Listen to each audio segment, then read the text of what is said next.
veamos aspectos prácticos del CRISM.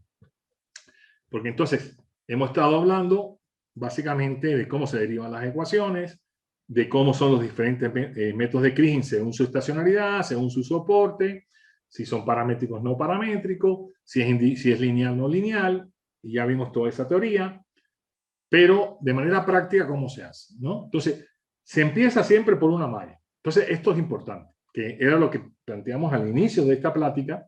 Hay que definir una malla. Y esta malla es la malla de estimación, ¿no? Que tenemos que definir. Entonces, normalmente las mallas de estimaciones pueden ser de cualquier tipo. Es decir, CRISM no requiere que la malla de estimación sea una malla regular. Pero usualmente definimos mallas regulares y esto es una cuestión práctica, ¿no? De que conviene, sobre todo porque después, para los métodos de graficación, por eso hay que separar la estimación de la graficación y la representación en mapas, ¿sí? Porque siempre la graficación, es decir, puede incluir cierta interpolación, suavizado, etcétera, ¿no? Ese es un tema que, es decir, aparte, es decir, que cómo se hacen los gráficos estos de mapas continuos, bonitos, ¿no? De curvas de nivel, etcétera, pues eso es a posteriori. Es decir, el estimado duro ocurre en una malla. Y se le asignan valores, como ya dijimos, ya sea en los nodos, ya sea en la celda, ya sea un promedio por celda, ya sea asignado al centroide de la celda. Importantísimo eso, ¿eh? No confundir una cosa con la otra. Por supuesto, hacemos mapas después, pero los mapas pueden estar influenciados por la forma de graficación que se está usando, que también usa cierta interpolación. Entonces, que hay otra interpolación sobre la estimación. Ojo con eso. ¿Okay? Entonces, hay que definir una malla de estimación. Entonces, si bien, como ya dije, no hay restricciones para la malla, la estimación usualmente se elige en mallas regulares, debido a que la geometría facilita la representación gráfica, ¿no? De los resultados en forma de mapas de contorno, de relieve, etc. Mapas que son más interpretables, ¿no?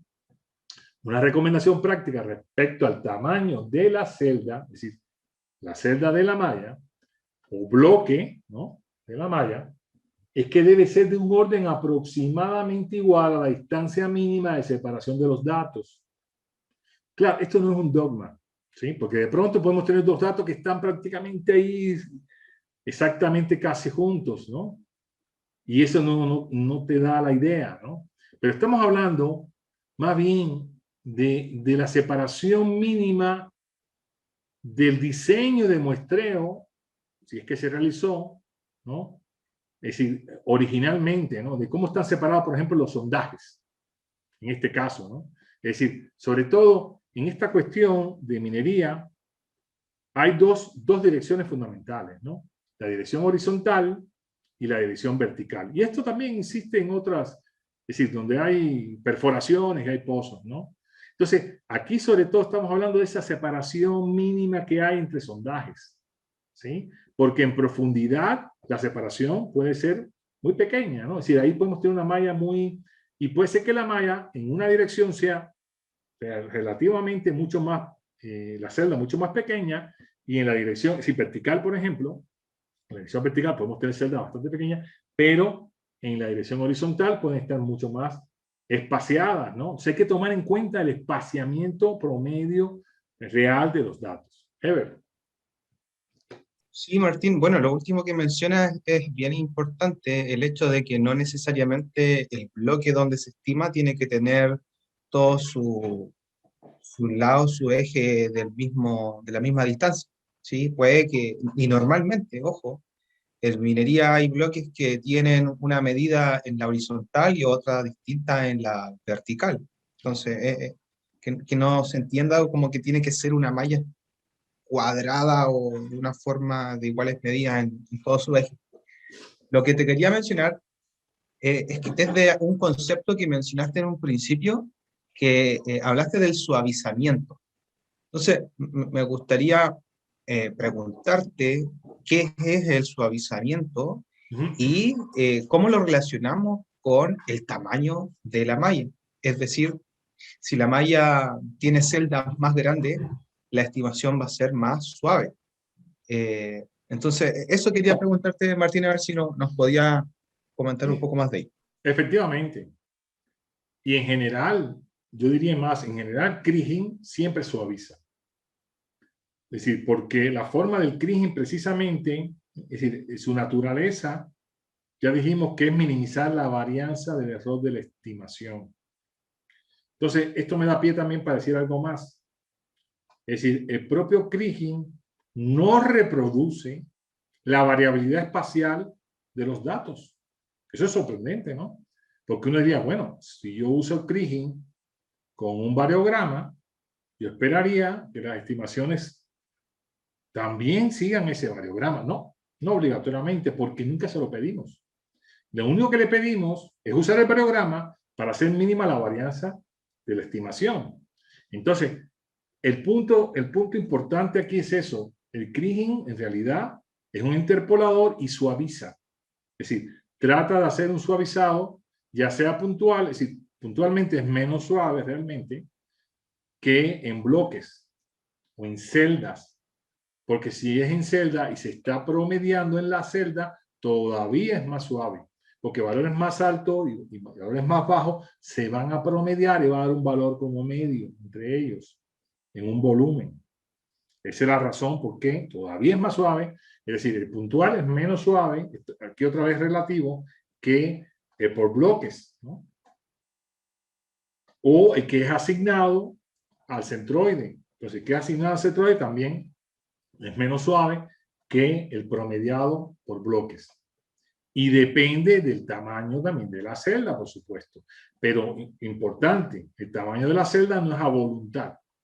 No es porque, que yo quiero que la celda, mis deseos es que la celda sea así. No, no, no. Tienes que tener un criterio objetivo en base a la información que tengo.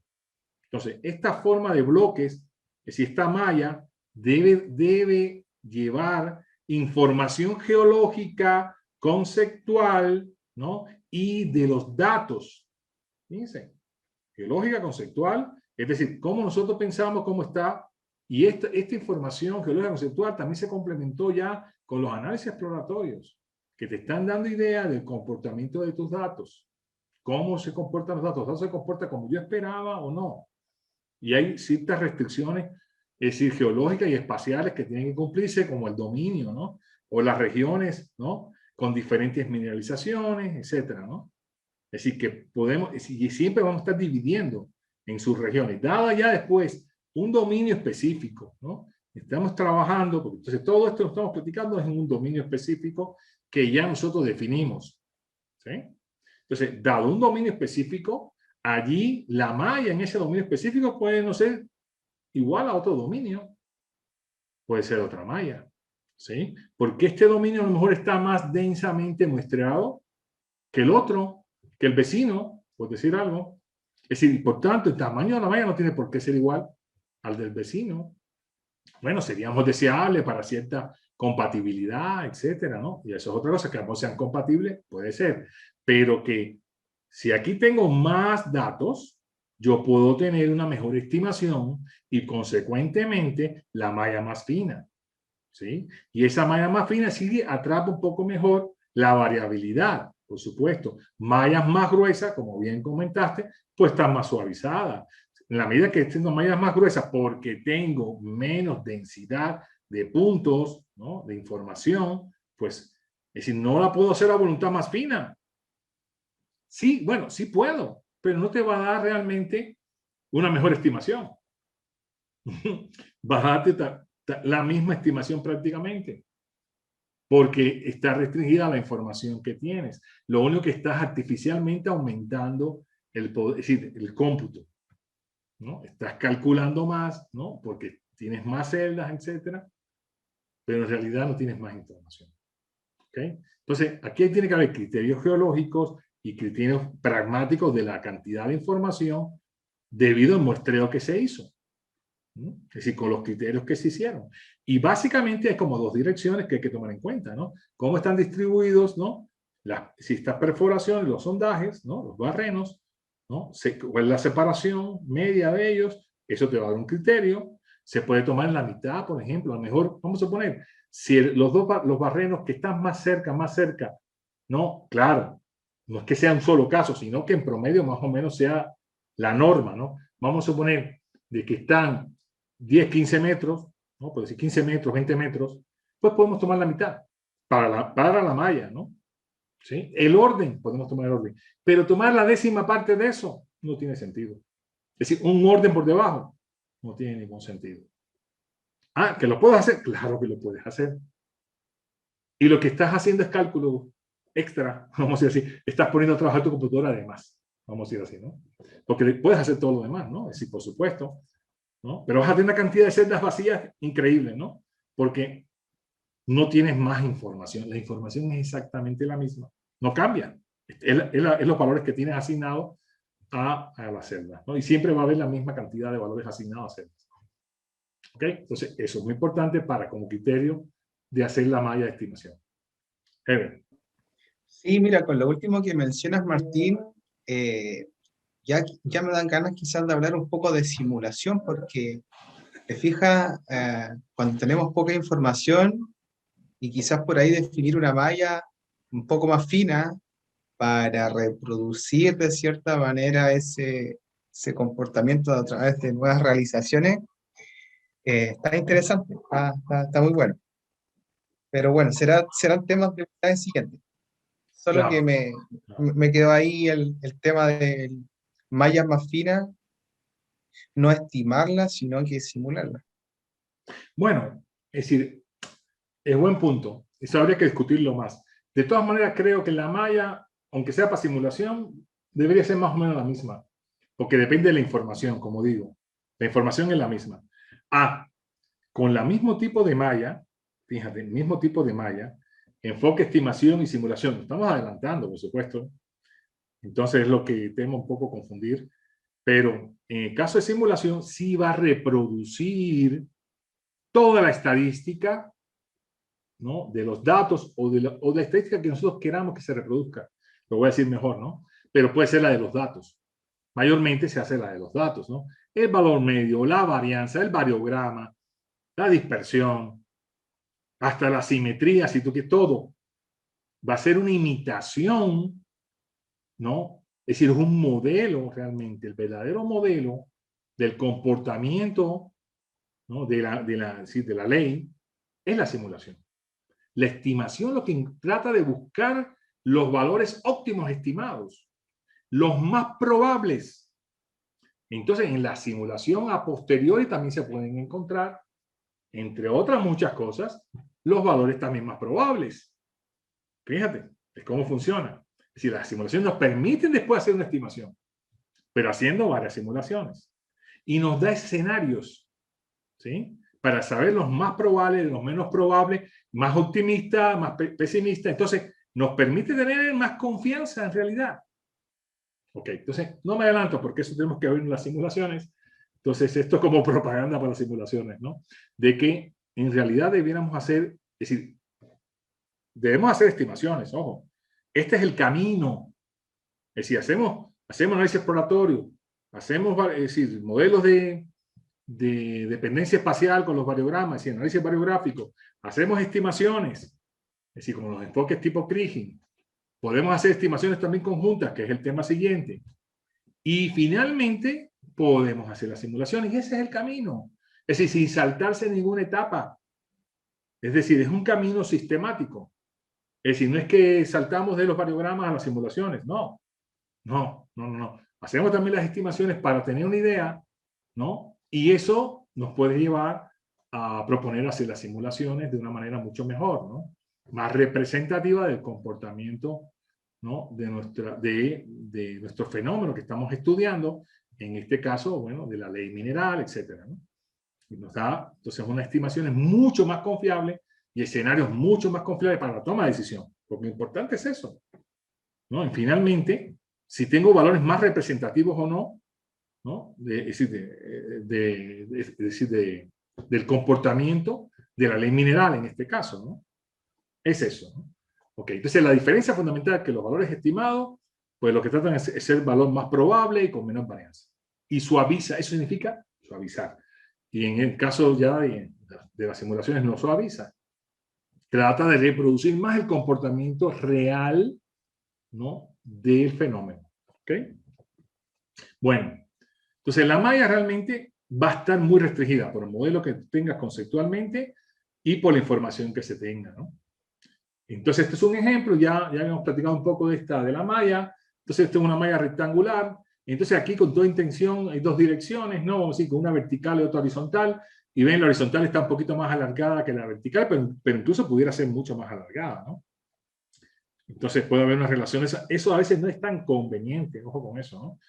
Hay que hacer más o menos una relación adecuada, aunque a veces puede ser muchísimo más grande la malla horizontal muchísimas veces comparada con la vertical, ¿no? Y la vertical puede imitar más a capas, ¿no? El comportamiento por capas, ¿no? Y la horizontal, pues la separación que hay de la información, ¿no? Entonces, esta es como la malla del principio. Entonces tenemos la celda, tenemos los nodos, tenemos los puntos muestrales, ¿no? Y esto nos da una idea. Ven, más o menos estamos pensando que el tamaño de la malla, por ejemplo, aquí estos dos puntos no están separados así. Entonces, eso nos da una idea de la información, nada más que como una ilustración, ¿no? De esta idea que hemos estado ya platicando bastante, aunque es para un caso así muy simplificado, ¿no? ¿Ok? Sí, dime, Herbert. Sí, Martín, bueno, lo que te quería comentar es algo, bueno, que tú mencionaste en un principio de que el kriging es un interpolador exacto. Y eso quiere decir que cuando se estima en el mismo punto donde existe la muestra, no debería haber una variación, sino que debería ser el mismo valor. Vale. Eso muchas veces no lo podemos corroborar porque la malla es difícil, o puede ser, o puede que no, que justo algún centroide de la celda o algún nodo de la celda cuadre, calce con donde se extrajo la muestra, donde esté medida la variable. Entonces, muchas veces, como te digo, no lo podemos ver, no lo podemos comprobar, pero sí hay que tener claro que es un interpolador exacto. O sea, que en el lugar que se estime y existe una muestra, va a ser el mismo valor y no se va a distorsionar. Sí, precisamente, muy buen comentario. Es decir, si algún punto, un nodo de la malla coincidiera con un valor muestral, pues ese valor va a ser exactamente el mismo. Es decir, ahí no puede tomar otro valor. Y esto lo vamos a ver, es decir, eso es una propiedad teórica que tiene Kriging y que la cumple. Lo que pasa, como dice Heber, es que es difícil que coincida perfectamente algún nodo de la malla con un valor muestral, a priori, ¿no? Es decir, las estimaciones en los nodos, en la celda, pues también tenemos que definir, otro aspecto práctico del Kriging es definir una vecindad de búsqueda para ver qué puntos vecinos vamos a incluir en la estimación. Si cuando vimos la definición de las ecuaciones del Kriging, consideramos que había una cantidad de puntos n, ¿no?, que íbamos a incluir en la estimación, que pudieran ser todos, bueno, pero en realidad hay un criterio práctico para poder definir a los vecinos más cercanos al punto de la estimación, es decir, puntos muestrales, vecinos más cercanos para la estimación. Entonces, ¿cuál es el criterio? La vecindad de búsqueda se va a definir con respecto al punto a estimar y determina cuáles puntos vecinos potencialmente serán tomados en la estimación. Y habrían dos casos básicamente de vecindades de estimación. El caso isotrópico, que sería, es decir, ya sea un círculo o una esfera en 3 dimensiones, en 2 dimensiones un círculo, tomar una circunferencia con centro en el punto a estimar y radio igual o menor al alcance del variograma. Entonces, un criterio práctico es considerar el alcance del variograma. ¿Y por qué se usa como criterio el alcance del variograma? Porque el alcance del variograma te está diciendo hasta dónde hay dependencia. Entonces, el Kriging y todos sus variantes, lo que explota es la relación de dependencia que existe entre los puntos muestrales, ¿no? ¿A través de qué? De la función de semivarianza. Entonces, el variograma, ¿no?, el alcance, que es uno de los parámetros de los variogramas, te está diciendo hasta dónde es significativa la dependencia. a partir de el alcance, ¿no? Pues la dependencia ya o no es significativa o no existe, o son valores independientes, por lo cual no tiene ningún caso, es decir, realmente no aporta ninguna información si incluimos valores que están mucho más, es decir, están separados mucho más allá del alcance. Entonces, un primer criterio práctico es que tenemos que definir estas vecindades en función del alcance, ¿sí? Para poder realmente explotar la dependencia, ¿no? Que existen entre estas posiciones, ¿no? A través del variograma, porque eso es lo que cuantifica el variograma, la relación de dependencia dado un vector separación, ¿sí? Entonces, caso isótropo, pues sería constante, igual al alcance en 2 dimensiones, una circunferencia, ¿no? En 3 dimensiones, perdón, sí, una circunferencia en 3 dimensiones, una esfera, ¿no? Y en el caso anisotrópico, pues tendríamos que usar un elipse o un elipsoide, ¿no? Un elipse en 2 dimensiones, un elipsoide en 3 dimensiones, donde cada uno de sus ejes van a ser los alcances en cada una de esas direcciones y estaría orientado, ¿no? Como ya vimos en el caso del variograma con anisotropía geométrica, perfectamente ese variograma con anisotropía geométrica y esa elipse nos pudiera servir perfectamente porque nos está dando los alcances en cada una de las direcciones con un ángulo de máximo alcance y ángulos, es decir, ortogonales de mínimo alcance, ¿no? Entonces, es decir, los semiejes, tomar un elipse con centro a un punto estimar y semiejes iguales o menores a los alcances del variograma anisotrópico. Entonces, los variogramas son los que nos van a dar idea. De todas maneras, esto no es tan rígido, pero sí insisto de que incluir, es decir, si tenemos muy pocos puntos, ¿no? Realmente, es decir, que en realidad, ¿no? Dado esta receta de los alcances, entra prácticamente casi ningún punto. Bueno, entonces se puede violar un poco esta regla y hacer es decir, abrir un poco esta vecindad de búsqueda, pero conociendo de que realmente va a ser muy pobre la estimación, ¿sí? Porque en realidad, con respecto a un punto, ¿no? Que voy a estimar, si está separado mucho más allá del alcance, prácticamente no funciona, es decir, con la correlación. Más bien puede ser que allí sí funcione casi como el vecino más cercano, algo así, ¿no? Que prácticamente te está dando el valor del vecino más cercano, ¿no? Sí, sí, Herbert.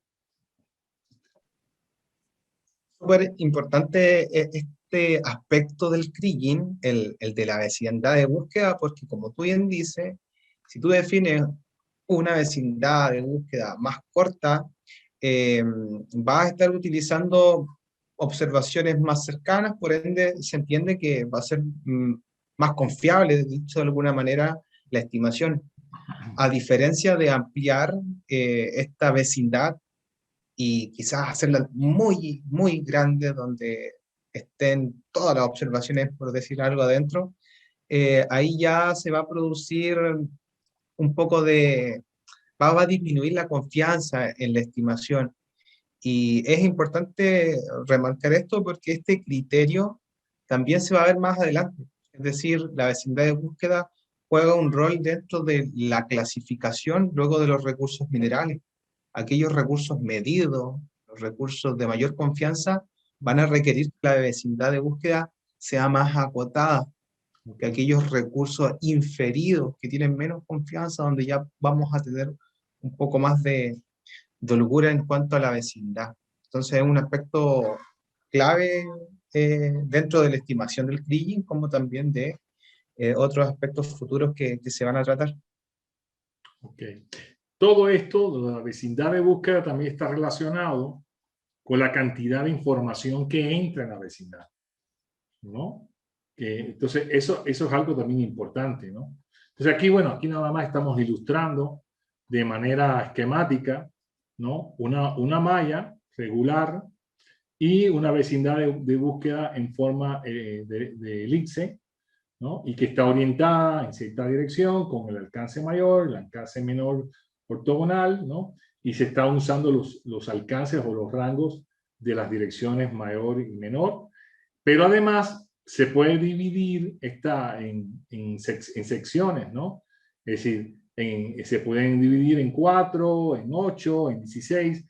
Es decir, si tenemos información más densa, podemos todavía restringir más la cantidad de valores que va a entrar en cada una de estas secciones, ¿no? Entonces, lo cual voy a comentar ahorita con más detalle, ¿no? Entonces, y esto de radio estrictamente no es un radio, ¿no? Entonces, en general puede ser una elipse, ¿no?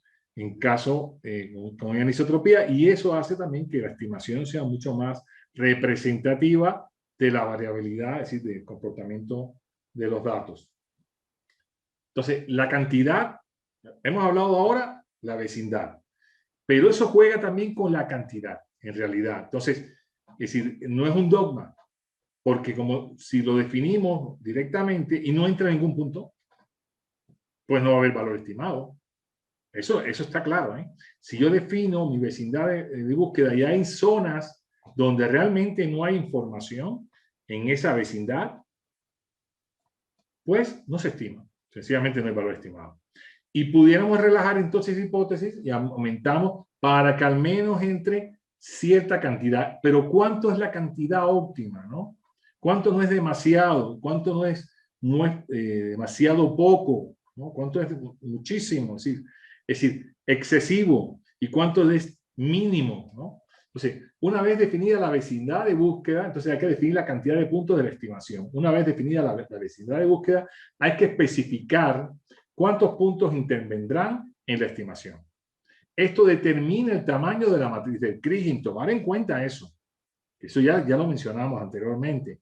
Es decir, en función de cuántos valores estamos permitiendo que entren, ¿no? Y que sean considerados para la estimación, dado una vecindad, va a ser más grande o más pequeña nuestra matriz de estimación del Kriging y consecuentemente la intensidad de cómputo si vamos a hacerlo esto en una malla no sé, de miles o de millones de celdas o decenas de miles de celdas. Entonces, es decir, las matrices no deben ser demasiado grandes tampoco, aunque debo nada más que señalar desde el punto de vista numérico, matrices del orden de 100%, eso actualmente con los métodos actuales son muy rápidos. El orden de segundos se resuelven, fracciones de segundo, pero fracciones de segundo hechas miles, millones de veces, pues sí pueden llevar a horas. Ojo con eso, depende también cómo es tu malla, ¿no? Es decir, qué cantidad de celdas o puntos vas a estimar. Pero tratar de controlar de que no sea excesivamente grande o artificialmente grande la malla de la estimación. ¿Y cómo lo hacemos? Precisamente con la vecindad y con el número de puntos a incluir. Para toda la vecindad se pueden tomar como valores prácticos. Estos son, otra vez, no son dogmáticos, son una idea. El mínimo de puntos entre 4 y 6 puntos, pero hay quien considera que un punto, si entra menos un punto, ya tengo el valor estimado, pero ese es como el vecino más cercano, ¿no? Es decir, prácticamente le vas a asociar ese valor. Ahí no hay otra, ¿eh? Si es ese, va a dar ese valor, no hay otro, ¿no? No se está promediando nada, ¿no? Se está agarrando el valor. Entonces ahí es muy pobre la estimación. Ahí definitivamente no estamos haciendo una buena estimación. Pero entonces, de manera más o menos más rigurosa, entre 4, esto es lo mínimo, 4 y 6 puntos es mínimo, y es importante que esté más o menos distribuido alrededor del punto que vamos a estimar. Pero por cierto, está el efecto frontera. Siempre en la malla, ¿no? Va a haber puntos de la malla que están cerca o por la frontera, así que ya después del otro lado ya no hay valores. Entonces siempre vamos a tener ese efecto frontera. Ojo con eso, ¿sí? Es decir, puntos que quiero estimar y que están en los bordes cercanos de las fronteras de la malla, entonces del otro lado ya no hay valores. Evidentemente, esos van a tener menos chance de tener más cantidad de puntos. Entonces, bueno, la idea es que estén bien repartidos alrededor y ese es el otro criterio de que estén bien repartidos en estos, en los cuadrantes, en octantes, etc. Entonces, criterio mínimo, 4 o 6 puntos. Hay quien no considera la relación esta de que estén homogéneamente repartidos, decían, al menos que entre 4 puntos, ¿no? Ya. Pero si no entran 4 puntos, no va a estar estimado. Y hay veces que es preferible, ojo con esta observación, que no esté estimado. porque puedes estar haciendo una estimación completamente espuria. Y es mejor que los que estén bien estimados, para tener una mejor representación de lo que están bien estimados. Y los que no están estimados podemos considerar a lo mejor que pueden estar más o menos por ahí, el valor. Es decir, ¿qué resolvemos? Tener una estimación que no sea representativa, al menos en mi opinión. Es decir, a cualquier costo, tener cualquier estimación, no, si queremos una estimación que sea confiable, que sea representativa. Bien. Y el otro criterio es que el máximo, entonces, estamos haciendo el mínimo, pero también no exagerar, entonces 10, 25 puntos, puede ser más. Dice que diga hasta 100 puntos, pudiéramos dejar entrar, pero cuidado, esos 100 puntos van a ser matrices de 100% o 101 por 101, porque puede ser el crimen ordinario, que es n más 1, y entonces, de todas maneras, es del orden de 100, eso no es tan lento, se calculan bastante rápido, pero si yo tengo que hacer en una malla, es decir, de muchas celdas, que eso yo creo que es bastante común, eso puede demorar tiempo, pero es costo-beneficio, a lo mejor lo paga, a lo mejor puede demorarse algunas horas y está bien, es decir, y tenemos una muy buena estimación. ¿Qué yo recomiendo? Entonces, una recomendación práctica aquí, podemos hacer primero, por ejemplo, yo puedo tener una malla destino, la malla que yo quiero, sea de cierto tamaño, y yo puedo hacer primero algo en una malla más gruesa, para hacerlo más rápido primero, y tener una idea, esa no es la malla que yo quiero, pero puede ser, por ejemplo, 2, 3 veces el orden de la malla que sea compatible con esa, es decir, 2, 3 veces, es decir, un múltiplo en las celdas, ¿no? 2, 3 veces en la dirección X, 2, 3 veces en la dirección Y, ¿sí? Más gruesa. ¿Qué quiere decir? Esa se va a calcular mucho más rápido, ¿verdad? Usando las mismas vecindades y todo igual, pero una malla más gruesa te da una idea más burda, ¿no? Que la malla destino que yo quiero, porque ya la diseñé y es la buena. Ojo, con el criterio de la información. Es decir, no es que yo quiero, al revés, hago una gruesa y la hago una fina porque es que voy a obtener mejor estimación. No. Ya yo definí mi malla destino, que es esta, y lo que voy a hacer una más gruesa para hacer más rápido el cálculo. Entonces, a lo mejor la que se demora muchas horas, la voy a hacer ya cuando esté muy claro y muy seguro de que vale la pena, de que corre el programa todas las horas que tiene que correr, no sé. ¿Sí? Sí, Heber, tú querías comentar algo ahí. Sí, Martín, eh, esto de las vecindades de búsqueda, los elipsoides de búsqueda, el hecho de el mínimo y el máximo de observaciones, y hasta más, ojo, el tema, por ejemplo, de los octantes, en el programa que estamos viendo en los talleres, dice, si es que uno, si es que, por ejemplo, en los octantes, alguno de, a ver, ¿cómo lo explico? Si en los octantes no hay una observación en 6 de los 8, no se estima. O sea, se le pueden ir colocando hasta más restricciones todavía, pero esto sirve cuando, como bien tú señalabas, existe un muestreo más o menos denso, o sea, cuando tengamos la cantidad de información suficiente para poder generar todas estas restricciones. Exacto. Porque si no, si por ejemplo le colocamos muchas restricciones, no vamos a obtener una estimación. Claro. Es importante de repente quizás alguien quiera colocar todas estas restricciones porque diga, ok, entre más restricciones va a ser mejor estimado. Y sí, pero hay que conocer la disposición de los datos y si es que nuestro caso da para colocar ese nivel de restricciones. Claro. Y lo otro que señalaba, claro, uno define un espacio para estimar que sobrepasa obviamente los límites de la muestra y vamos a tener celdas o bloques que van a estar muy alejados de la muestra misma y que no se van a estimar porque no se van a cumplir con estas condiciones. Y entre disminuir las restricciones y que se estimen esos puntos, como que, claro, no tiene mucha lógica porque vamos a estar buscando información muy lejos, entonces no va a ser bueno. Es importante conocer estos aspectos porque al final uno tiene que ir iterando, ir haciendo pruebas y eso es lo interesante y eso es lo entretenido de este tema, de estimar.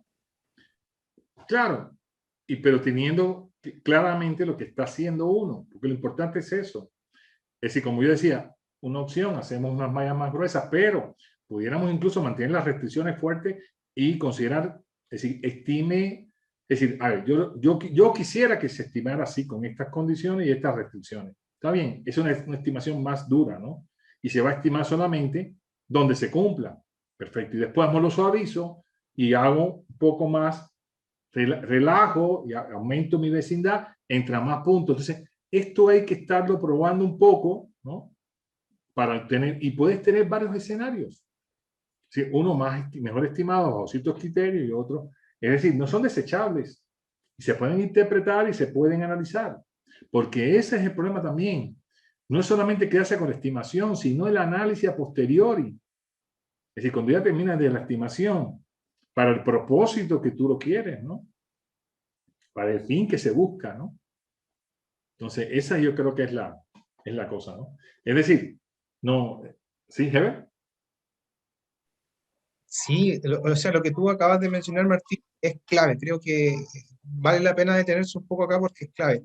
Si tú generas escenarios más estrictos, tu recurso, tu estimación va a ser más confiable. Entonces ahí tú la separas. Dice, bajo estas restricciones, mis recursos son confiables, son medidos. Luego, relajo un poco ese tema y voy definiendo eh, grupos a niveles de confianza en la estimación, que me sirve luego para categorizar los recursos. Claro. Y de hecho, lo que tú mencionas es un método que, que Dutch y Rossi lo señalan como un método para clasificar recursos minerales, Okay. las restricciones en el plan de estimación. Mira. Entonces, Bien. eso quería señalar para Qué, qué que bien. quedara ahí. Qué bien. Pero, es decir, esto realmente lo importante es, si uno entiende cómo funciona, porque es decir, cuál es nuestra misión aquí, tratar de explicar, ¿no? De manera lo más rigurosa y de manera práctica, es decir, en qué consisten los métodos y qué hacen realmente, para que uno pueda tomar decisiones bien pensadas, ¿no? Y con criterios. Y eso hace que sea muy flexible, ¿no? Es decir, que no tengas una sola estimación, no tengas un solo variograma, ¿no? Puedas tener diferentes escenarios bajo diferentes configuraciones, etcétera, y toma de decisiones que te van dando una idea del comportamiento. Y que vamos desde la estimación hasta las simulaciones. Lo mejor es claro, yo sé que a veces los tiempos y la práctica, ¿no? Hay limitaciones y también el cómputo, es decir, y el software. Entonces, todos esos factores, los alcances del estudio, no lo paga, porque esto hay que hacerlo en 3 días, por decir algo, y no en 10 semanas. Entonces, bueno, yo lo quería hacer en 10 semanas. No, estoy exagerando, porque realmente estos estudios no llevarían tanto tiempo. Es decir, cuando más yo diría un mes o algo así, serían más que suficientes muchos de estos estudios, hasta rápidos pueden ser una semana, yo pienso, este es mi criterio, ¿no? Pero claro, es decir, minas muy, es decir, para un dominio, eso, hay minas de esos bien complejas, bien sofisticadas, muy grandes, con muchos detalles, etcétera. Entonces ahí habría que ver, ¿no? Pero estoy dando como ideas generales. Y entonces lo importante es eso, es como tener, y uno puede tener unos primeros diagnósticos rápidos y gruesos de esto, con mallas más gruesas, haciendo análisis más básicos, pero después refinándolos, ¿no? Pero refinándolos no en el sentido de refinar la malla obligatoriamente, sino ya teniendo criterios para la malla, teniendo criterios para los variogramas, teniendo criterios para cómo es el comportamiento de tus datos, y si voy a hacer o si vale la pena hacer una simulación o no, teniendo criterio. Lo importante es tener criterio y entender es decir, la metodología, qué realmente hacen, qué dan o no dan. Es decir, no pensar que dan cosas que realmente no dan realmente. Eso es lo que hace falta, no. Y no hacer cálculos, es decir, innecesarios también. Eso es otra cosa que yo llamo. ¿Para qué hacer cálculos que no hacen falta? Ahorrarnos también en ese esfuerzo, ¿no? Entonces, el criterio es más importante y el conocimiento que hacer cálculos así a bulto, ¿no? Hacer muchos cálculos que realmente no te dan ninguna información, es decir, diferente, ¿no? Importante o relevante, sino hacer diseño de esos cálculos. Es decir, yo quiero hacer esto para obtener esto, ¿no? Entonces, eso es lo importante. Ok, y entonces, bueno, entonces la cuestión de las restricciones de los puntos puede ser muy importante, los puntos que van a entrar y las restricciones incluso por las divisiones estas o relajarlas, ¿no? Hay programas que lo relajan y dicen, no importa, que al menos entre esa cantidad de valores y ya, ¿no? Entonces, depende mucho de la información que se tenga. Y bueno, entonces ya vimos esos aspectos de la malla, de la vecindad y la cantidad de puntos, que son clave en el diseño de la estimación del crigen. Entonces, esto nada más que es un ejemplito, ¿no? Práctico, idealizado completamente, de que tenemos mediciones, ¿no? En los vértices de un triángulo equilátero, es decir, que tiene todos los lados iguales, ¿no? Sí, tenemos 3 puntos, ¿no? Z1, Z2 y Z3, cada uno entre ellos separados a 50 metros, digamos, ¿no? 50 unidades, ¿no? Pero son, vamos a decir, 50 metros. Y queremos estimar el centro o el centroide, ¿no? De este triángulo, ¿no? En el caso equilátero coincide todo el baricentro, el circuncentro, todos los centros coinciden ahí, el centro, ¿no? Vamos a decir, del triángulo equilátero, y las distancias de separación de ese centro a cada uno de los vértices es 30 metros, ¿sí? Entonces, el punto del centro, Z, le vamos a llamar Z0, está separado de Z1 y de Z2 y de Z3 a 30 metros. Y esto es formalmente para escribir o mostrar cómo se formaría, cómo podemos construir la matriz, ¿no? De la estimación de, es decir, la matriz del sistema de ecuaciones del crigen ordinario puntual, ¿no? Entonces, este es un ejemplito del sistema de ecuaciones del crigen ordinario puntual, dado una configuración idealizada, ¿no? De 3 puntos muestrales, es decir, medidos en las esquinas, es decir, en los vértices de un triángulo equilátero, y queremos estimar el valor que está en el centro geométrico del triángulo equilátero. Entonces, ¿qué se hace? Pues entonces, siguiendo, es decir, aquí tenemos la función de covarianza. Pudiéramos también haber puesto la función de semivarianza, pero como ya mostramos todos en términos de la función de covarianza, pues lo vamos a mostrar en términos de la función de covarianzas. Y aquí esta función de covarianza está estandarizada y vemos que la varianza total o a priori, ¿sí? La meseta, pudiéramos decir, aquí también coincide con la meseta, es 1, ¿no? En este caso es 1, ¿no? Entonces la función de covarianza va a tomar, ¿no? El valor máximo en 1, ¿sí? Y después va a disminuir hasta que sea ya 0 con el alcance, ¿no? Pero aquí no nos importa tanto lo del alcance, ni qué forma tiene esta función, sino sencillamente gráficamente nos la están dando. Es decir, no estamos explicando qué función específica es, sino que gráficamente la está dando, y lo que podemos ver es cómo podemos evaluar esta función según el criterio para poder construir nuestro sistema de ecuaciones del crigen ordinario. Entonces vamos a construir primero la matriz, y primero que construimos, la diagonal es la más fácil de construir, y esa que va a ser igual a la autocovarianza, que es la varianza. ¿Y cuál es la varianza? Pues es 1, ¿verdad? ¿Sí?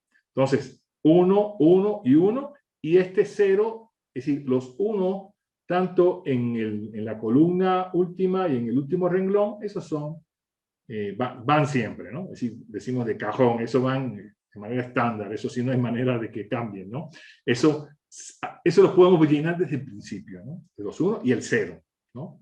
Okay, porque eso están asociados precisamente con la parte de que el sistema es insesgado y que la suma, ¿no? De los pesos igual a 1, ¿no? Y que es el multiplicador de Lagrange que se usa. Bueno, entonces eso, es decir, la diagonal también la podemos llenar fácilmente, ya sabemos que es la varianza total, ese es 1, y después lo que tenemos son las covarianzas entre el punto, ¿no? Entre los puntos que tenemos, ¿no? Entre Z1 y Z2, entre Z2 y Z3, entre Z3 y Z1, ¿verdad? Y les recuerdo que la covarianza entre Z1 y Z2 y Z2 y Z1 es exactamente la misma, solo depende de la distancia, no de separación, claro, y de la dirección. Pero en este caso estamos usando, como pueden observar, es un variograma isotrópico, ¿no? Porque no tenemos varias direcciones. Entonces tenemos un solo variograma, es isotrópico, todas las direcciones son equivalentes, ¿no? Entonces, por tanto, la dirección no influye, lo que influye es la distancia de separación. Entonces, entre Z1 y Z2 tenemos la covarianza entre Z1 y Z2, que es igual a la covarianza entre Z2 y Z1, que es la covarianza precisamente evaluada en 50 metros. Y esa, si vamos a la gráfica, sería esta línea roja, ¿no? Que está marcada, que intersecta a la función de covarianza y que toma el valor de 0.15. ¿No? Entonces, gráficamente estamos ilustrando que la covarianza para una distancia de separación de 50 metros es 0.15. Y eso se está sistemáticamente viendo para todos los pares, ¿no? De puntos, ¿no? Es decir, Z1, Z2, es decir, todas las combinaciones, ¿no? Z2, Z3, Z3, Z1, ¿sí? ¿Ok? Entonces, todas las combinaciones de pares va a dar todas las covarianzas y todas las covarianzas de todos los pares de puntos, ¿sí? Salvo el punto que vamos a estimar, ese no, porque así se construye. Entonces tenemos ya aquí construida la matriz de covarianza. Es decir, remarco nada más. Es decir, por ejemplo, este primer valor es que sería, el caso es 1, 2. Es decir, es el punto 1 con respecto al 2. El siguiente es 2, 3, ¿no? Y así, ¿no? Sucesivamente, ¿no? Aquí 2, 1, ¿no? 2, 2, pues es 1, ¿no? ¿No? Y así, ¿no? 2, 3, nos da punto, y así. ¿Todo por qué? Porque todo está separado a la distancia de 50 metros. Y pues entonces el vector de las incógnitas, también eso lo tenemos de manera estándar, lambda 1, lambda 2, lambda 3, y el coeficiente este de Lagrange, ¿no? Multiplicador de Lagrange. Y como término independiente o lado derecho vamos a tener las covarianzas de cada punto con respecto al punto que queremos estimar, y eso también tiene la misma distancia de separación, que es 30, y para ese caso tenemos la línea, ¿no? Aquí está remarcada la distancia en verde, ¿no? Es decir, geométricamente, y está en la gráfica de la función de covarianza para la distancia de 30 metros, corresponde al valor de 0.30. Y eso exactamente es lo que tenemos en el término derecho, y para el último renglón pues es 1, que es de manera estándar. Entonces, esta es una ilustración de cómo se construye este sistema de ecuaciones del Kriging ordinario. Ejemplos un poco más interesantes y más sofisticados se verán en clase práctica, porque es importante saber cómo construir el sistema. Eso te da una idea de las complicaciones que hay, de cómo se evalúa, etcétera. Aunque en la práctica nunca lo hacemos, ¿no? Eso lo delegamos a los programas que van a hacer esto, ¿no? ¿Tú querías comentar algo, Heber, sobre esto? Sí, Martín, bueno, es muy clave el antes de ingresar datos al programa, el entender cómo se resuelve este sistema de Kriging. Creo que esta ilustración es, pero fantástica, porque nosotros ya de partida, como tú bien decías, podemos ver el comportamiento de la covarianza en función a la distancia, y va a existir mayor covarianza entre las observaciones estén más cerca, y ese dato va a alimentar el sistema matricial de Kriging, el cual cuando se resuelva vamos a obtener el valor estimado asignándole a cada una de las z las lambda. Entonces, vamos a resolver dos ejercicios después de esta clase, que los voy a dejar ahí, de cómo se resuelve un problema de este tipo manual, a lápiz, digamos, eh, para que el estudiante pueda entender claramente la secuencia de paso. Pero creo que es vital, antes de setear en el programa, el entender cómo trabaja. Y el que no quiera entender cómo trabaja esto internamente, ahí ya va a tener un problema. Fija, sí. Pero muy bueno esta ilustración con las covarianzas. De repente, en los ejercicios vamos a verla con la función inversa, con la semivarianza. Claro, es decir, sí, es importante eso también. Pero es equivalente. Es decir, lo importante es eso, que van a ver Pueden hacer así, en ambos casos y van a ver la equivalencia, ¿no? Realmente no es que sea diferente, sino que son equivalentes, ¿no? Y depende nada más del grado de estacionalidad. Sencillamente esto es para ilustrarlo con las covarianzas, como ya lo habíamos mostrado, ¿no? Pero si lo pasamos a la semivarianza, vemos la equivalencia. Y ya. Sería eso, sencillamente. ¿Ok? Bien. Ahora, es decir, me gustaría sobre todo ilustrar, es decir, que esto también es práctico, es los efectos, ¿no? Que eso hemos estado jugando con eso, con los variogramas, es decir, ¿qué representan, no? ¿Qué representarían espacialmente un comportamiento de un tipo de variograma u otro, el efecto nube, etcétera? Pero ahora quiero mostrar eso precisamente ya en la estimación, ¿sí? Es decir, cómo afecta la estimación los diferentes modelos de variograma, ¿sí? Es decir, en la forma final de la estimación. Pero esto esencialmente es un ejemplo. Es decir, primero quiero comentarles que aquí estrictamente no le estamos mostrando la malla, pero es una malla bastante regular. Es decir, por ahora aprovecho el mapita que hay inferior derecho, que es realmente el de la desviación estándar, ¿no? De la estimación, del error de la estimación del Kriging, y donde vean los puntitos azules son puntos muestrales, ¿sí?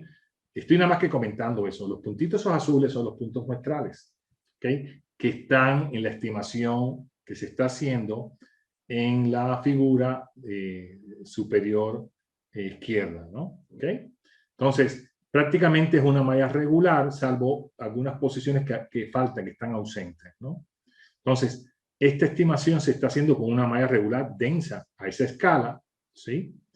Y claro, ojo, no estamos mostrando los bloques estimados, sí, cierto.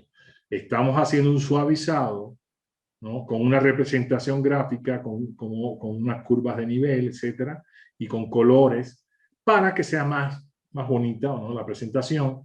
Entonces, hago esa otra observación. En realidad, se pudiera haber mostrado la malla de la estimación, pero les puedo decir que la malla de estimación fue prácticamente la mitad de lo que se ve en los puntos muestrales, es decir, y después lo que se hace, precisamente se usa un graficador, ¿no? Se está usando un graficador, ¿no? Para poder mostrar en esta forma de mapa.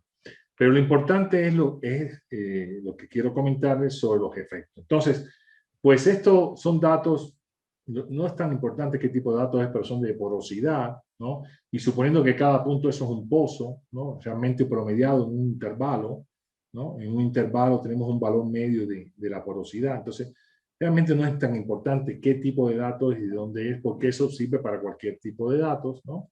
Entonces, es un mapa de datos de porosidad, pero puede ser cualquier cosa. ¿Y qué tenemos? Tenemos un modelo de función de variograma semivarianza, que es un modelo esférico, ¿no? Sin efecto nube. O sea, aquí otra vez queremos ver los efectos del variograma sobre la forma de la estimación. Por supuesto, y que hay datos. Es decir, esto ya, es decir, con unos datos dados, ¿no? Es decir, datos reales. Claro que sería más interesante ver cómo son los datos, cómo están distribuidos, toda la historia, pero aquí no me interesa tanto esa historia, sino el efecto, ¿no? ¿Ok? Sí. Entonces, tenemos nuestro modelo variograma que tiene un alcance, si se fijan bien, aproximadamente como de 1000 unidades, vamos a decir que son 1000 metros, y vamos a ver que la región en que estamos haciendo la estimación es de 3000 por 3000, un poquito más realmente, ¿no? 3000, un poco más por 3000 metros, ¿sí? O 3000 unidades de longitud, ¿no? 3000 por 3000, y vemos que el alcance está, es decir, por debajo podría decir como 800, algo así, ¿no? Es decir, estrictamente está un poco por debajo de 1000, ¿no? Okay. ¿Y qué estamos observando? El variograma, por supuesto que es isotrópico, porque nada más que estamos mostrando un solo variograma, ¿no? Entonces, este vale para todas las direcciones, ¿no? Entonces, tenemos un variograma isotrópico con un alcance como de por ahí alrededor de como de 800, ¿sí?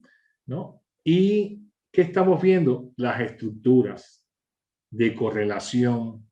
Estas estructuras de correlación, ya sean las que son de colores estos más azules, ¿no? Que serían los mínimos o valles, como las cimas o montañas, ¿no? De colores más intensos, es decir, más naranjas y rojos, tienen más o menos el mismo tamaño. No obligatoriamente la misma forma, pero más o menos el mismo tamaño, ¿sí? Entonces, esto es una primera estimación con estos datos, ¿no? Con este modelo, con isotropía, es decir, considerando todas las direcciones iguales.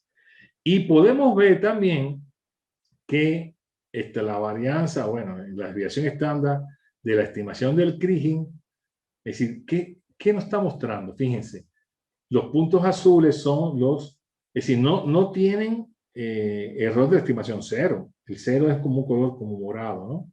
Como color fucsia, ¿no? Morado. Sin embargo, es como 0.2, ¿no? Aproximadamente. Pero lo que domina, es decir, la zona alrededor de ellos es como un color verde que está más o menos entre 0.6 y 0.7, ¿no? De la varianza, es decir, de la desviación estándar de el error de la estimación. Aquí nada más que recordar que aquí estos valores estimados de la porosidad están en %, ¿no? Que van, por ejemplo, de 6 hasta 12. Entonces, de 6 hasta 12, ¿no? Con respecto más o menos, estos valores nos pueden dar una idea de un intervalo más o menos donde está la estimación, ¿sí? Y entonces estamos viendo que la zona mejor estimada es la zona esta verde, es la que domina alrededor de, claro, eso también depende de cómo hagamos la partición del error, en qué color lo queremos, ¿no? Pero se está viendo, ¿no? Es decir, que hay toda una zona verde, ¿no? Que es la que tiene, es decir, bastante homogéneamente estimado. ¿Y qué estamos viendo? Estas zonas amarillas y ya incluso hasta color rojo, es que no están bien estimadas. ¿Por qué? Porque allí no hay puntos. Fíjense eso. Es decir, los lugares que de pronto se destacan en colores amarillos claramente denotan la ausencia de puntos muestrales, ¿no? Entonces, esta desviación estándar del error de la estimación es un reflejo directo del muestreo, de en dónde tenemos información y dónde no tenemos. De manera absoluta, eso te lo estoy diciendo. Eso es absoluto, eso no es relativo, ¿no? Enseguida, donde no hay puntos donde debiera haber, ¿ven? Aumenta. Claro, hacia los bordes que no hay también, enseguida aumenta. En donde hay los bordes sí hay, pues se mantiene color verde, cubriendo prácticamente. Si hubiera puntos en todos esos lugares, prácticamente hubiera estado todo verde prácticamente, ¿sí? Salvo algunas zonas así pequeñas, ¿no? Como esta, por ejemplo, ¿sí? Es decir, aquí, por ejemplo, se está viendo. Pero este claramente dice, aquí no hay un punto que debiera estar. ¿Por qué no está? Bueno, por algo. No se pudo muestrear, se perdió la información, no la hay, es un obstáculo, que sea. ¿Ok? Claro, esto todo es como un experimento numérico, ¿no? Para mostrar este concepto, ¿no? Bueno, pues veamos entonces, ¿no? ¿Qué pasa, ¿no? Si mismos datos, mismo modelo isotrópico, pero ahora le agregamos efecto nube. Y enseguida estamos viendo, hay un efecto enseguida en la estimación, directamente, y hay un efecto también en la desviación estándar de la estimación. Y podemos hacer esta operación, ir hacia atrás y hacia adelante. Atrás y hacia adelante. ¿Y qué estamos viendo? ¿Qué hace el efecto nube? Empieza a reducir en la estimación estos bloques de estimación. El alcance es el mismo. El alcance es el mismo. Pero el efecto nube empieza a borrar las estructuras, las empieza a hacer más chicas. Y eso lo habíamos visto ya, ¿no? Lo habíamos visto ya en la parte del variograma. Y por supuesto, si sigo aumentando el efecto nugget, me va a ser más borroso. Es decir, yo digo, ay, yo tengo un alcance muy bueno de tantos metros, de 800 metros. Y cuando mira a ver, las estructuras casi están desapareciendo. ¿Por qué? ¿No? Porque el efecto nugget me afecta a las estructuras. Entonces, eso estoy remarcando eso. Es decir, por eso no debemos artificialmente aumentar el efecto nugget. Porque incluso zonas de buenas o zonas desfavorables la empieza a subestimar, ¿no? Es decir, la empieza a deformar. ¿Okay? Y otra cosa, otra observación que podemos tener es que ahora lo que domina es el color amarillo, fíjense. Aumentaron, es decir, todo el error de la estimación, la desviación estándar aumentó. Nótese, ¿no? Ahora ya es del orden de casi de 1.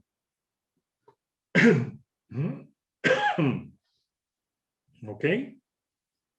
Y teníamos anteriormente, ¿no? De punto 6 era lo que dominaba, y ahora prácticamente 1, ¿no? O casi 1, o punto 9 sería, probablemente sea punto 9, ¿no? Que es el amarillo que está inundando toda la zona, ¿no? Y por supuesto, donde están los puntos, ahora es punto 6, fíjense. Donde estaban los puntos muestrales, también aumentó. El efecto nugget, es decir, directamente aumenta la varianza del error, es decir, la varianza del efecto nugget directamente en la estimación hace un factor de incremento de la estimación. Directo. ¿Sí? Es directo. No hace falta más nada. Es decir, directamente te lo afecta.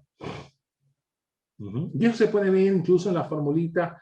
Pudiéramos verlo ya un poquito más detalle, porque ahí están las covarianzas y todo eso, y esas están ya también afectadas por el efecto nube, porque las covarianzas tienen, y las semivarianzas tienen el efecto nube incluido. Entonces, las fórmulas directamente se ven. Es decir, podemos ir a verlo, ¿no? ¿Sí? O sea, acuérdense que es la suma pesada de la, es decir, es la varianza menos la suma pesada de las covarianzas, ¿no? O las semivarianzas, más todo lo demás está fijo, porque la varianza no cambió a priori, no cambió tampoco ¿cómo se llama este? El multiplicador de Lagrange, que está cambiando precisamente las covarianzas o las semivarianzas que tienen incluido, precisamente, ¿qué cambié? El modelo de semivarianza. ¿Sí? Y le aumenté entonces el efecto nube. Y eso directamente se traduce en un aumento, ¿no? de el error de la estimación, es decir, o de la varianza o de la desviación estándar de la estimación. Me borran las estructuras y se refleja también el error. Está peor estimado. Fíjense, relativo uno con respecto al otro. Ahora, si ese efecto nube es real, yo no estoy diciendo que lo quitemos, lo borremos. Es decir, no, yo no voy a quitar el efecto nube porque me va a aumentar el error. No, yo no digo eso. Entonces, es decir, quiero aquí remarcar eso, ¿no? Sino el real bien estimado y todo eso está allí. No lo puedes quitar, no lo puedes desaparecer. ¿Sí? Heber. Sí, Martín.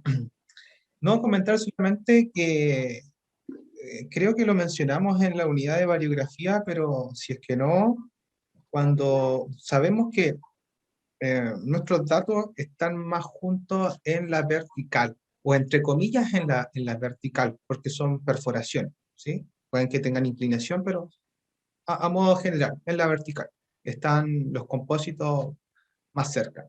Sí. Por ende, una práctica que se utiliza para encontrar el nugget effect, el efecto pepita, es analizar justamente el variograma en esa dirección, en la dirección donde hay más datos, en la dirección vertical. Y de ahí sacar un valor para definir el efecto pepita. Eso, y bueno, ya con lo que tú mencionas, no sé qué diapositivas vengan, pero me imagino que al aumentar el efecto pepita y llegar a que sea una horizontal en el variograma, no vamos a tener ninguna estructura visible. Claro, definitivamente, ¿no? Es decir, en la medida que lo sigo aumentando, pues ya no hay estructura, ya no hay correlación, ya no tiene sentido hacer un kriging, una estimación, porque no tengo una correlación espacial, ¿no? Entonces ese es el problema. Por eso digo estructura, estructura con alcance. Alcance quiere decir que hay dependencia, hasta el alcance de dependencia, pero si empieza a borrarse, llega un momento que se vuelve casi independiente de los datos, entonces eso es como ruido aleatorio, no hay dependencia, no se puede explotar el kriging entonces, ¿no? Claramente, ¿no? Puedes hacer cualquier otra cosa, pero eso no realmente no tiene ningún sentido hacer una estimación con kriging, ¿no? Entonces pierde sentido eso. ¿Okay? Pero sí, lo que tú comentabas como receta práctica es inteligente, donde tengo más densamente la información, porque realmente esa es la cosa. Nosotros no tenemos así distribuido de manera uniforme en el espacio, en 3 dimensiones, los datos. No, los datos están alineados en las perforaciones, en los sondajes, y entonces, es decir, prácticamente también en la industria petrolera se hace igual, el variograma mejor estimado, y eso sí lo comentamos, es ese vertical. Entonces, ese lo tenemos que estimar muy bien. El horizontal va a estar peor estimado, evidentemente, ¿no? Porque van a estar más separados estos sondajes. Entonces, en esa dirección tenemos peor estimado el variograma. Entonces, si consideramos que es representativo, que es más representativo ese variograma, aunque el otro no tiene por qué ser igual, ojo con eso, pero si vamos a considerar una anisotropía geométrica con el mismo, precisamente con el mismo efecto nugget, mismo alcance, ¿no? Es decir, perdón, diferentes alcances, pero puede tener a lo mejor el mismo efecto nugget. Ah, perfecto. Entonces vamos a suponer que el efecto nugget que estimamos en la vertical debiera ser parecido al efecto nugget de la horizontal. Pero fíjate que no necesariamente. ¿Sí? Porque lo que define realmente el variograma, es decir, la anisotropía geométrica son los alcances, ¿no? ¿Sí? Pero pudieras pensar en el mismo, lo que sí es importante, el mismo modelo, ¿no? ¿Sí? Pero, es decir, yo creo que es buena estrategia, porque el mejor estimado va a ser ese. El otro va a ser peor estimado. Y no vas a tener ni idea del efecto nube realmente. Entonces, para ser conservadores, puede ser muy buena estrategia hacer eso. Si vamos a considerar, de hecho, eso lo he hecho. Eso que estás diciendo, yo mismo lo he hecho en cuestiones de yacimiento, ¿no? Que no, es decir, el efecto nube que yo estoy viendo, cuando más en la vertical, a lo largo de los pozos, digo, pues el otro yo no, si yo lo tengo que crear, por ejemplo, diseñar, muchas veces lo tengo que diseñar y no lo puedo casi estimar porque los valores estimados están muy mal estimados, pues pongo ese mismo efecto nube. Entonces, eso se ve que ahora, que eso sea exactamente, pues no sabemos realmente a priori, pero es una buena estrategia. Es lo que puedo decir, es una estrategia práctica inteligente. Es decir, bueno, yo no lo conozco, pero cuando más voy a considerar que sea igual a el efecto nube que yo estoy observando en el mejor estimado, que es el vertical. ¿Sí? Sí, adelante. Sí, bueno, ahora que comentas ese tema nuevamente, se le llama variograma downhole, variograma a lo largo del pozo. Exacto, eso es Y yo lo aprendí en verdad en una capacitación de software hace un tiempo. Y que a mí, yo no soy, digamos, amante de las capacitaciones de los software mineros porque me interesa más qué hay por detrás. En ese momento sí me di cuenta de que se estaba utilizando ya en la industria minera esa práctica que es hacer los variogramas a lo largo de los pozos para detectar a priori el nugget effect. muy bien. Eso me parece muy inteligente, ¿no? Metodológicamente es bueno. Ok. Bueno, pues ya vimos el efecto que tiene, ¿no? Valga la redundancia, el efecto nube, ¿no? Sobre la estimación. Bueno, veamos ahora la cuestión de la anisotropía, ¿no? Anisotropía geométrica precisamente. Entonces, seguimos con los mismos datos. Por cierto, aquí ya se ven con mucho más claridad en puntitos, es decir, las gráficas anteriores no se veían, en negro los puntitos muestrales ¿no? En los valores, en la estimación, ¿no? En la gráfica superior izquierda están más claramente los puntos, ¿no? ¿Dónde son los puntos muestrales? Entonces, ahora vamos a tener mismo modelo esférico, pero sin efecto nugget, no tiene efecto nugget, pero dos alcances, ¿no? Entonces, un alcance, es decir, menor, ¿no? Que puede ser que más o menos esté como en 700 por ahí, más o menos, y un alcance mucho mayor como en 1500, 1600, ¿no? Digamos que uno que sea el doble del otro más o menos aproximadamente, ¿no? Entonces uno puede ser más o menos 700, 800 y otro 1600, uno el doble del otro. Ahora, y que no está muy claro, aquí al menos no se está diciendo muy claramente la dirección de máximo alcance, pero gráficamente podemos saberlo, porque estamos viendo que las estructuras que ya se vieron, y le estoy poniendo como referencia abajo el modelo, el modelo que se obtuvo de la estimación con el modelo esférico isotrópico sin efecto nugget. Ese es el más comparable, ¿no? Para no mezclar dos situaciones. ¿Y qué estamos viendo? Pues que siguen viendo las mismas estructuras, lo único que se están alargando. Y se están alargando, ¿no? Es decir, y se están también contrayendo, se están haciendo más estrechas en la dirección de mínimo alcance y se están alargando en las de máximo alcance y más o menos están casi en la dirección hacia, es decir, norte-sur o más o menos, ¿no? Es decir, geográficamente lo podrían decir mejor, ¿no? Es decir, quizás con cierta pequeña inclinación, pero mayormente en la dirección norte-sur, ¿no? Es decir, está básicamente en esa dirección el máximo alcance y el mínimo alcance en la dirección ortogonal. ¿Querías decir algo sobre esto, Herbert, no? No, pero Ok. sí, se ve claramente ahí que más o menos a unos 20 grados azimutales del norte Okay. hay una, es la dirección de anisotropía donde hay mayor alcance. Ahí lo dijiste mucho mejor que yo, es decir, geográficamente, ¿no? Es decir, sí, hay cierta inclinación, ¿no? Entonces se está viendo también esa inclinación, aunque no es tan directa en todas las estructuras, ¿no? Pero se están alargando, se están deformando en esa dirección. Bueno, pues, ¿qué pasa si cambiamos de modelo? Pues si cambiamos de modelo, ya no es un modelo esférico, sino un modelo del tipo gaussiano. Ven en el origen que está mucho más el modelo gaussiano, pero otra vez manteniendo la anisotropía. Y otra vez vamos a mirar qué pasa si vemos atrás, si vamos adelante, vamos atrás, esférico, gaussiano. Esférico, gaussiano. El efecto fundamental es de que está, claro, también se están cambiando un poquito los alcances, porque los modelos esféricos y gaussianos, los alcances exactamente no están en la misma posición, ¿no?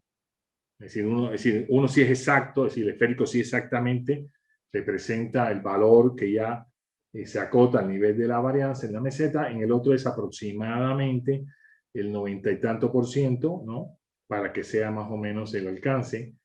Pero lo que sí se ve es que se suaviza extremadamente más. Es decir, el esférico es bastante suave sus fronteras, ¿no? Perdón. Pero el gaussiano es mucho más suaviza, hace mucho más suave las estructuras. Y eso puede tener un efecto si después yo hago un truncado o un valor de corte. ¿Ves que habíamos hablado de valores de corte? Imagínense que yo hago un valor de corte. Esas estructuras van a quedar muy bonitas, muy redondeadas, muy suaves. Estamos hablando de la suavidad de la estimación del Kriging. Todavía lo hace más suave el variograma gaussiano, sobre todo por el efecto del inicio, ¿no? Del origen, ¿sí? Por la forma que tiene, ¿sí? El esférico tiene un comportamiento lineal, es decir, al principio y después prácticamente después a sacota, ¿no? Al orden de la varianza total a priori de la meseta, ¿no? ¿Ok? Entonces, interesante, ¿no? Y luego podemos agregarle el efecto nugget. ¿Y qué pasa? Otra vez lo mismo. Empieza a borrar las estructuras. Algunas hasta desaparecen de plano. Y claro, siempre le pongo de referencia abajo a la anterior, ¿no? ¿Para qué? Pero es bueno hacer esto, ir hacia adelante y hacia atrás, para ver el efecto, ¿no? ¿Ok? Entonces, es decir, con efecto nube, sin efecto nube, con efecto nube, la empieza a borrar. Ok, bueno, esto es para generar la intuición, que es importante en la estimación, pero todavía es mucho más importante en la simulación, porque uno de los factores importantes que va a controlar una simulación va a ser el variograma. El variograma va a ser el pincel con que se pinta la distribución espacial. Eso es como una metáfora, ¿no? Es decir, es con el pincel con que uno va a pintar, ¿no? Va a diseñar, va a construir la distribución espacial. Es decir, es una herramienta con la cual vamos a poder controlar, pero a partir del conocimiento que tenemos, de la información que tenemos, ¿no? Podemos hacerlo, ¿no? Y hacer escenarios, etc. Bueno, esto es a modo de resumen de esta parte, de esta unidad. Es decir, que es la estimación espacial. Nos restringimos a la parte geoestadística. Hay otros métodos de estimación espacial, yo insisto en eso. No confundir la estimación con la graficación, que mucha gente lo confunde. Es decir, la graficación siempre es a posteriori de la estimación. Entonces, como resumen, los métodos tipo Kriging es un interpolador exacto. Esto en matemáticas es como un disparate, porque interpolador significa eso, que pasa por los puntos. Y si pasa por los puntos, respeta los valores de los puntos. Pero para remarcar, me gusta también decir esto, que es un interpolador exacto, es decir, que respeta los valores medidos. Claro, eso se podría observar si la malla coincide con los valores observados muestrales. Incorpora el modelo de variabilidad espacial, que es el variograma, obtenido mediante análisis estructural o variográfico. Es decir, el Kriging usa la correlación espacial. Si no hay correlación espacial, no tiene sentido hacer Kriging. Si hay pura tendencia, se hace regresión polinomial, por ejemplo, y eso es de manera directa. Proporciona una medida de la precisión de la estimación mediante la varianza o la desviación estándar del error de la estimación. Y ya vimos que no solo es absoluto, en términos absolutos nos da una medida, pero sobre todo en términos relativos, dos escenarios, dos variogramas, dos criterios, los puedo comparar, ya vimos, ¿no? Con precisamente la varianza del error de la estimación, que por cierto no lo vimos tanto, bueno, es que aquí ya no lo graficamos, pero también puede tener efecto el variograma, cambio de variograma, puede cambiar también la varianza o el error de la estimación. Perfectamente, ahí no se mostró, pero sí puede estar incidiendo también el tipo de variograma, no solo el efecto nube, sino el tipo de la varianza también total a priori, todos esos parámetros, el alcance puede estar influyendo también en la varianza del error de la estimación, no, que se obtenga.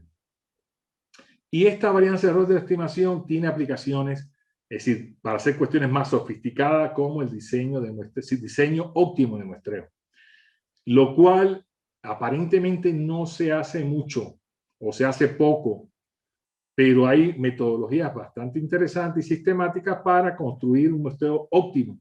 ¿En qué sentido? ¿Cuál sería la distribución espacial, por ejemplo, de los sondajes para obtener la mejor información para la estimación? Porque entonces muchas veces son criterios más geológicos o estándares internacionales o criterios subjetivos, etcétera, o decir hasta criterios históricos, no, esto se muestra así de tal manera, o poco a poco se va muestreando y se va obteniendo y decir, bueno, ya este es el muestreo que tenemos actualmente, por ejemplo. Ahora, hay metodologías sistemáticas para ir haciendo, ¿no? De manera sistemática, a partir de la información que se va obteniendo y hacer un diseño óptimo. Bueno, es decir, lo cual parece que no se aplica mucho. ¿Tú querías comentar, Heber? No, simplemente que vuelvo a pensar en unidades futuras con lo que comenta. O sea, lo del muestreo óptimo me suena a simulación de nuevo. Solo eso, un spoiler más. Bueno, pero no necesariamente tiene que ser simulación, fíjate. Yo creo que tú puedes hacer un diseño de muestreo óptimo sin hacer simulación. Ojo con eso. Es decir, hay estrategias para ir diseñando el muestreo, es decir, sistemáticamente, para ahorrar, es decir, en perforaciones, ¿no? Que son costosas, ¿no? Entonces, es decir, ¿cuál es la cantidad óptima para la escala y la resolución que yo quiero obtener? Y vamos a suponer que no quiero hacer simulación, ¿no? O realmente no estamos contemplando eso. Entonces, se puede hacer de manera sistemática, ¿sí?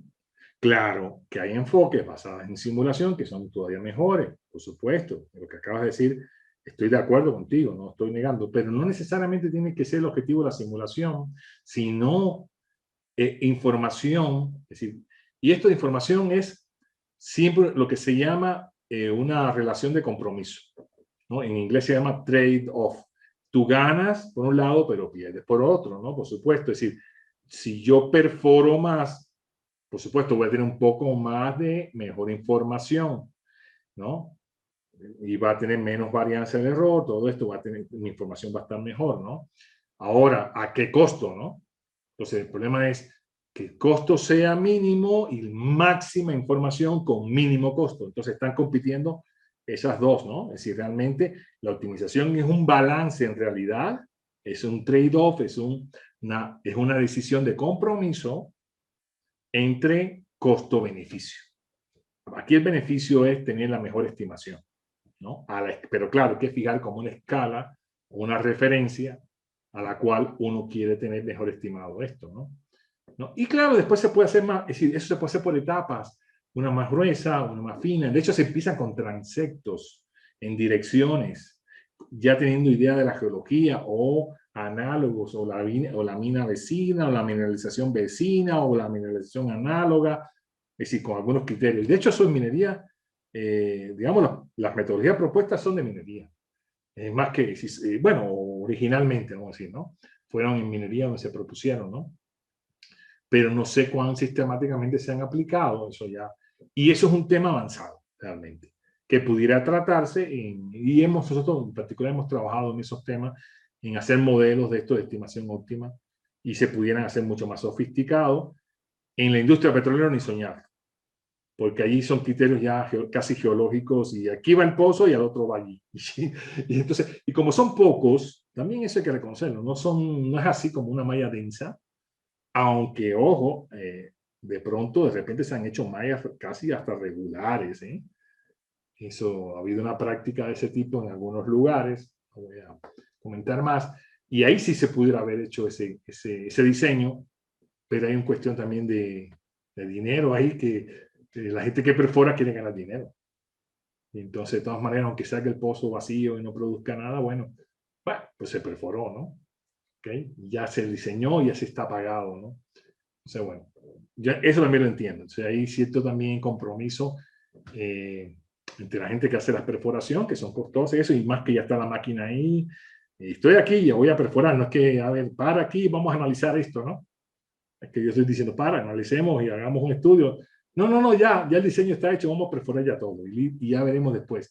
Lo que a lo mejor sí se puede hacer de una malla más gruesa, más burda, a unas mallas más finas, pienso yo, ingenuamente de mi parte, ¿no? Porque a lo mejor de todas maneras eso no lo paga y es mejor ya de una vez hacer la malla que tú consideras y listo, ¿no? Por criterios o por experiencia, por conocimiento de la mineralización más o menos cómo está, etcétera, etcétera. Otros criterios, ¿no? Que a veces no son tan malos, son bastante buenos porque la experiencia ahí está, ¿no? En ese tipo de criterios. Bueno, en fin, entonces, la precisión, como depende de varios factores, del número de las muestras, de cómo están distribuidas espacialmente, la distancia mínima, la distancia máxima, el punto o el bloque estimar, como dijimos, y eso depende mucho de la malla que vamos a diseñar, de la calidad del modelo de correlación espacial, llámese de la estimación del variograma. Entonces, fíjense, aquí en todo esto, el verdadero modelo hasta ahora es el variograma. Después en la simulación vamos a hablar de otro modelo, ¿no? Pero aquí como modelo no es el Kriging. Kriging no es un modelo. La estimación con Kriging no es un modelo de la distribución espacial. El variograma es un modelo de la correlación espacial. ¿Sí? ¿Ok? Y eso puede ser muy importante. Y bueno, más detalle de esto de manera práctica se verán ya posteriormente, y se podrá mostrar el caso de estudio podemos mostrar el caso de estudio de nuestra, es decir, de referencia de la mina de cobre y oro, ¿no? Que estamos analizando. Gracias por su atención.